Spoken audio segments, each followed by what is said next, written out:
नमस्कार विद्यार्थियों। आज हम अरस्तु के दासता संबंधी सिद्धांत के बारे में अध्ययन करेंगे। यूनानी समाज का आधार दास प्रथा रही है।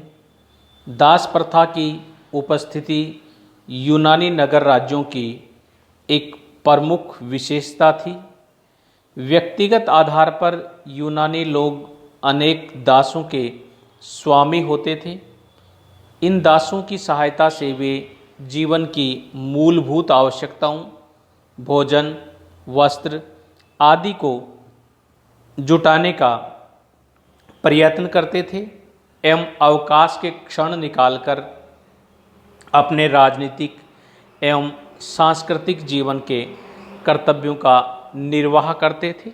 अर्थात यूनानी जो समाज था उसमें दास प्रथा का प्रचलन रहा है, ताकि दास प्रथा होने के कारण से वहाँ के जो लोग थे वो अपने मूलभूत आवश्यकताएं, भोजन, वस्त्र आदि जुटाने का जो प्रयत्न है वो दासों की सहायता से करते थे। और दासों के द्वारा उनके कार्य किए जाने के कारण से उनको अवकाश के क्षण मिल जाते थे, जिससे कि वो अपने राजनीतिक और सांस्कृतिक जीवन के कर्तव्यों का निर्वहन अच्छी तरीके से कर पाते थे। अरस्तु के अनुसार दासता का अर्थ एवं प्रकृति।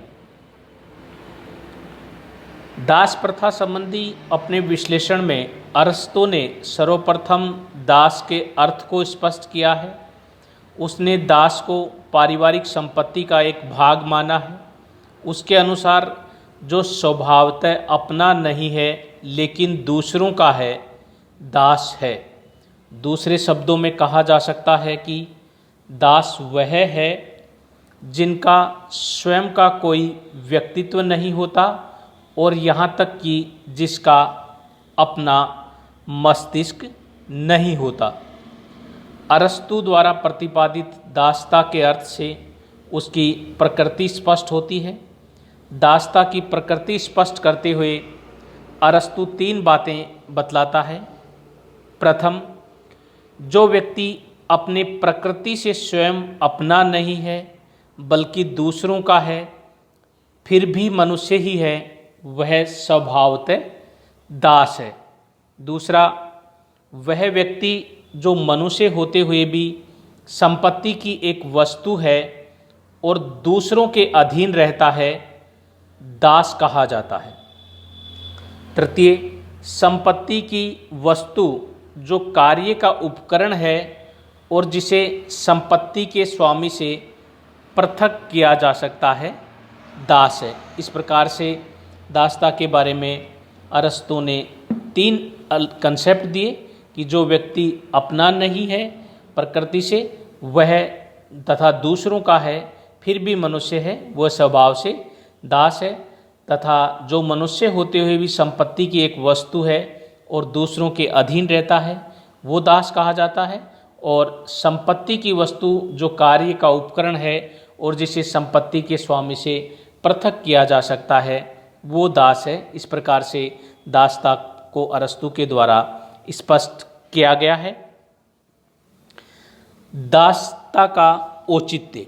अरस्तु के अनुसार अरस्तु ने दासता का औचित्य ठहराने का प्रयास किया है। उसके लिए उन्होंने अलग अलग आधार बताए हैं। पहला जो आधार है वो उन्होंने बताया है कि दासता प्राकृतिक है। अर्थात अरस्तु के अनुसार प्रकृति में सर्वत्र ये नियम दृष्टिगोचर होता है कि उत्कृष्ट निकृष्ट पर शासन करता है। विषमता प्रकृति का नियम है। मनुष्यों में स्वाभाविक और प्राकृतिक रूप से असमानता होती है। सभी मनुष्य एक समान बुद्धि, योग्यता और गुण लेकर उत्पन्न नहीं होते। अतः दासता प्राकृतिक असमानता का परिणाम है तथा मूर्ख और बुद्धिहीन व्यक्ति दास बनने के योग्य हैं और कुशल तथा बुद्धिमान व्यक्ति स्वामी बनने के योग्य हैं। तो इस प्रकार से कुछ व्यक्ति जन्म से ही स्वामी होते हैं तो कुछ जन्म से ही दास होते हैं। दूसरा उन्होंने आधार बताया है दास प्रथा दोनों पक्षों के लिए उपयोगी। दास प्रथा को अरस्तु इस आधार पर भी उचित ठहराता है कि यह न केवल स्वामी के लिए बल्कि दास के लिए भी उपयोगी है। बुद्धि और विवेक संपन्न स्वामियों को राजकार्य एवं अपनी बौद्धिक व नैतिक गुणों के विकास के लिए समय और विश्राम की आवश्यकता होती है। यह अवकाश उन्हें तभी मिल सकता है जब दास उनकी आर्थिक आवश्यकताओं की पूर्ति हेतु श्रम करे। तो इसलिए दास के कारण से जो स्वामी है वो अपने अच्छे जो कार्य हैं वो कर पाता है। और इसी प्रकार से स्वामी के साथ साथ दास के दृष्टिकोण से भी यह प्रथा उचित उन्होंने बताई है कि दास जो है निर्बुद्धि और अयोग्य होते हैं, लेकिन स्वामी के साथ संबद्ध होने से उन्हें आत्म संयम और विवेक के गुणों को समझने का अवसर मिलता है तथा उन्हें उनके जो विचार हैं उनमें भी डेवलपमेंट होता है। नेक्स्ट जो आधार उन्होंने बताया है वो उन्होंने बताया है कि दासता नैतिक है। अरस्तु नैतिक दृष्टि से भी दास प्रथा को आवश्यक मानता है। उनका मत है कि स्वामी तथा दासों के नैतिक स्तर में भेद होता है। स्वामी गुणी और दास गुणहीन होते हैं। अतः स्वामी का कर्तव्य है कि दासों के प्रति स्नेहपूर्ण और दयालु व्यवहार रखे और दास का काम है कि वह स्वामी की आज्ञा का पालन करे। नेक्स्ट है आधार है राष्ट्रीय अर्थव्यवस्था तथा स्थायित्व का अंग, अर्थात जो दास प्रथा है वो राष्ट्रीय अर्थव्यवस्था में भी योगदान देती है और उसके डेवलपमेंट के साथ साथ उसमें स्थायित्व भी लाती है। क्योंकि यूनानी नगर राज्यों में दासों का एक बहुत बड़ा वर्ग होता था और सारी अर्थव्यवस्था इन्हीं पर टिकी हुई थी। ऐसी स्थिति में दास प्रथा को अस्वीकार करने से न केवल नगर राज्यों का शक्ति संतुलन बिगड़ने का डर था, बल्कि इन राज्यों की आर्थिक, सामाजिक और राजनीतिक व्यवस्था के ध्वस्त हो जाने की भी आशंका थी। इसी प्रकार से दासता को संपूर्ण समाज के हित में बताया गया है कि दास प्रथा के कारण से कुछ श्रेष्ठ व्यक्तियों को घरेलू धंधों से मुक्ति मिल जाती है और वो निश्चित तथा एकाग्रचित होकर के अपना सारा समय समाज हित के कार्यों में लगाते हैं। नेक्स्ट आधार कि युद्ध का आधार कि जो दासता है वो क्या है कि युद्ध में पराजित व्यक्ति को भी अरस्तु दास बनाने के पक्ष में है।